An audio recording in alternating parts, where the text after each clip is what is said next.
Diane. I'm the Youth and Family Programs Coordinator at the Milwaukee Art Museum. This is my cat, Reggie.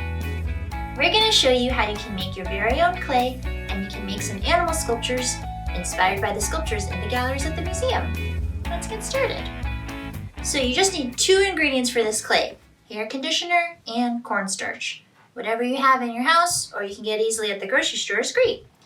And this recipe is really easy too, so however much conditioner you use, you're going to use twice that much of cornstarch. So if I have 1 cup of conditioner, I need 2 cups of cornstarch. Make sense? Today I'm just going to use half a cup of conditioner and 1 cup of cornstarch. This part gets a little messy, so if you have long sleeves, just push them up, clear out your workspace. So I'm going to pour my conditioner in first. It's a little goopy. And then the cornstarch is a little dusty, so just watch out there. And then you're just going to take it in your fingers and mix it all together. So it's going to be kind of like, ooh, sticky. You want to get all the cornstarch wet. So just get it all in there, scrape it up off the bottom of the bowl and off the sides. As you're mixing it and it's starting to come together, if it's a little too gloopy, you can add some more cornstarch. Or if it's a little too dry, you can add a little more conditioner. Okay, let's see, mine's almost coming together. And you'll know it feels good because it'll be kind of nice and solid clay. Mine's almost coming together. It's still a little sticky, but it's feeling pretty good. I think I'm about ready to sculpt. What do you think, Reg? Okay, so the first thing we're going to look at from the museum is some of the snakes in our folk art collection. Here's a few sculptures of snakes. See how they're really long and skinny? So we're going to use our clay to make a little coil so it looks like the snake. So I'm going to take a piece of my clay like this, and what I'm going to do is roll it on my work surface. If you have a placemat or a tablecloth or something you want to put down so your work surface isn't messy, you can put that down here. I'm just going to use my counter. You're going to take the coil and you're going to just roll it under your fingers like this. If you want to get it a little skinnier, you can press down a little harder. You can see my coil starting to come together. I think that looks pretty good. Reg, you want to try? Ooh, looks good, Reg. Okay, so I have my coil. I think I like the length, I like the thickness.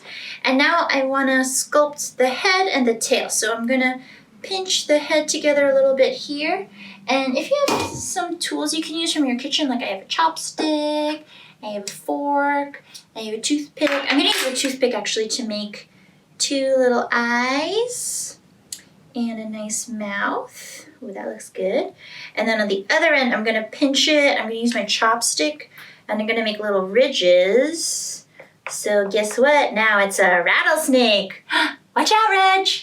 Okay, so I have my snake. If you want to add some decorations like the ones on the sculptures in the museum, you can take your markers and add whatever pattern you want. So I'm just going to draw maybe some little stripe marks on the top.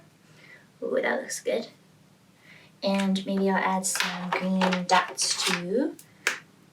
Boop, boop, boop, boop, boop, boop, boop, boop, boop, boop, boop, boop. Cool! What do you think of my snake? If you want to make all of the clay a certain color, you can also use your marker before you start sculpting. Let's say I want to make it red. I'm going to take my marker, and you don't want to like mush the marker in too much because that'll kind of make the marker get messed up, but I'm just going to like poke it in a few times to get that red ink on there. Put the cap back on. And then I'm just going to mush it gently in my hand.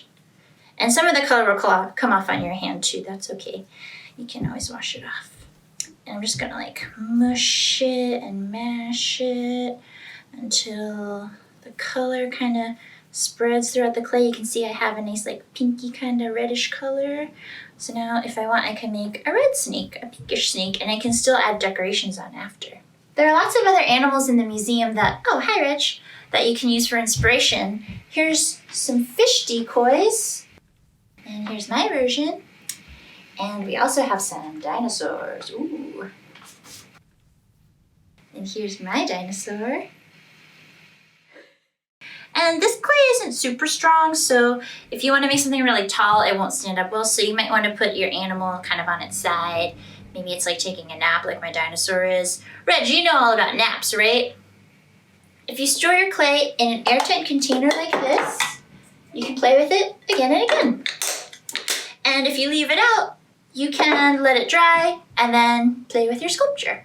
Reg and I would love to see what you make with your clay. Right, Reg? Okay, thanks for coming by. See you next time.